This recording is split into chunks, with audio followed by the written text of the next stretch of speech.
Today, Chinese junk bonds are really junk.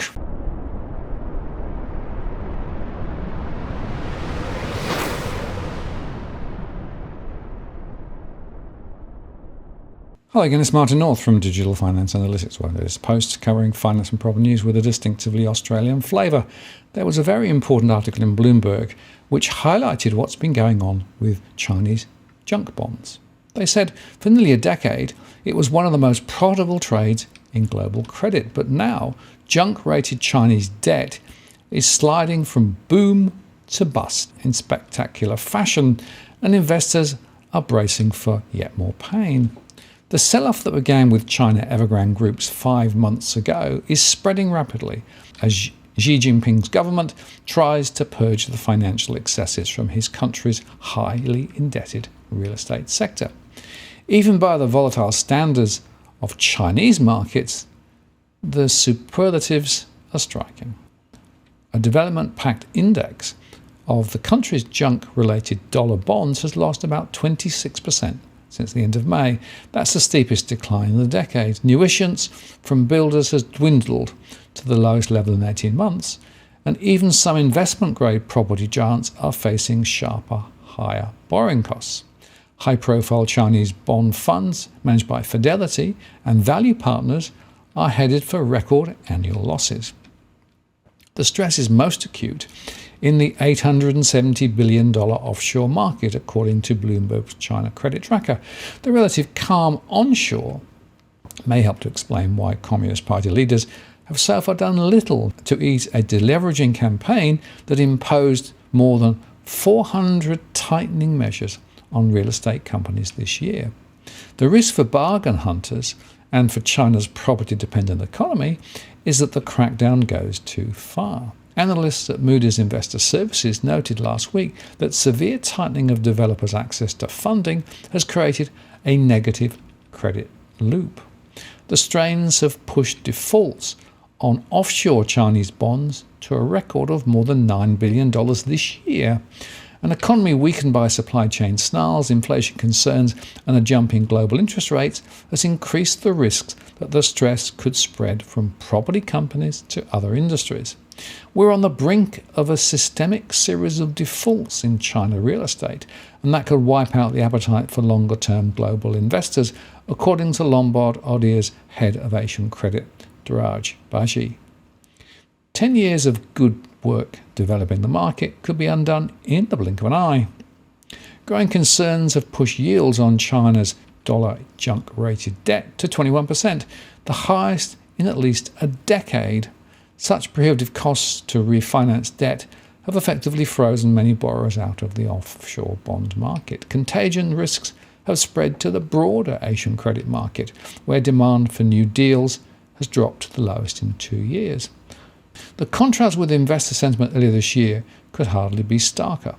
Bloomberg's index of Chinese junk bonds rose to a record on May the 26th, capping a gain of about 170% from its lows a decade earlier. That handily outpaced junk bond gauges for the US, Europe, and the whole of Asia.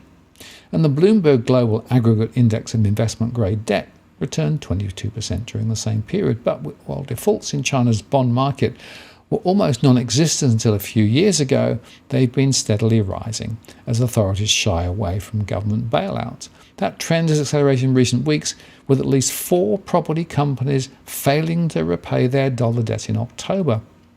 A slump in the property market itself is adding to concerns that developers will struggle to get their financial health back on track. New home sales by area at the nation's top 100 developers fell 32% in October from a year earlier.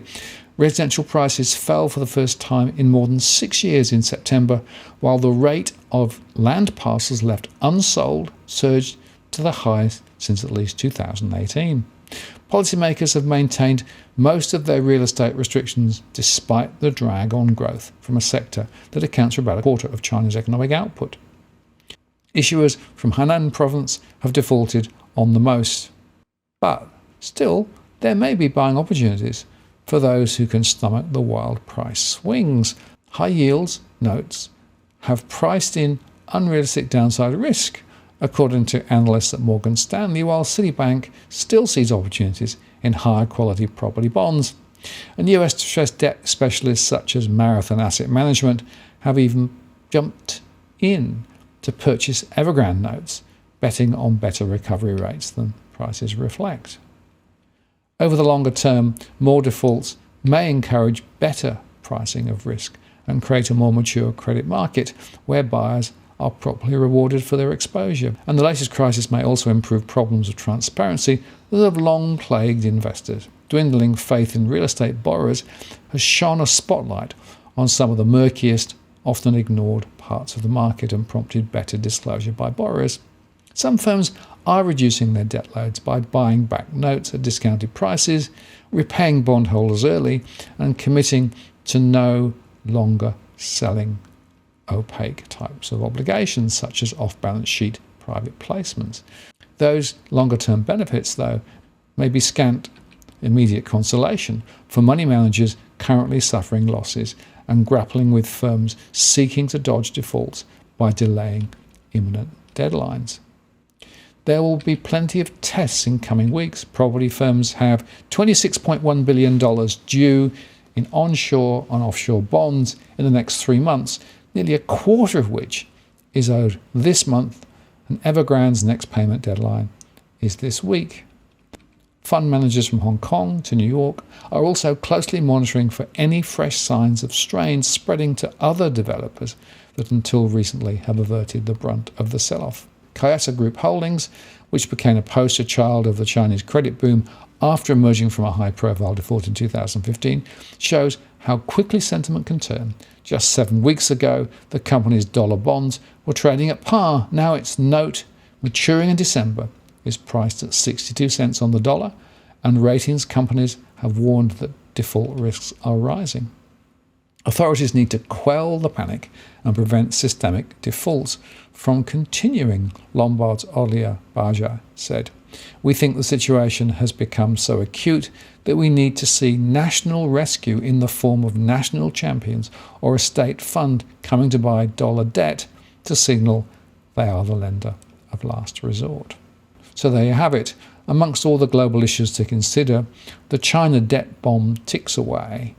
And whilst there are a few people looking for cheap pickings, we think this is a structural change which is going on and will fundamentally change both the property and finance sector relating to high-risk bonds, certainly in China and perhaps beyond. And this is one to watch because these trends can certainly create systemic risks, not just within China, but more broadly across the financial system. Junk bonds are always where things go wrong first, as we saw in the global financial crisis. And in many ways, what we saw then is being mirrored, to some extent at least, now. So this is absolutely one to watch. I'm Martin North from Digital Finance Analytics. Many thanks for watching, and I'll see you again next time.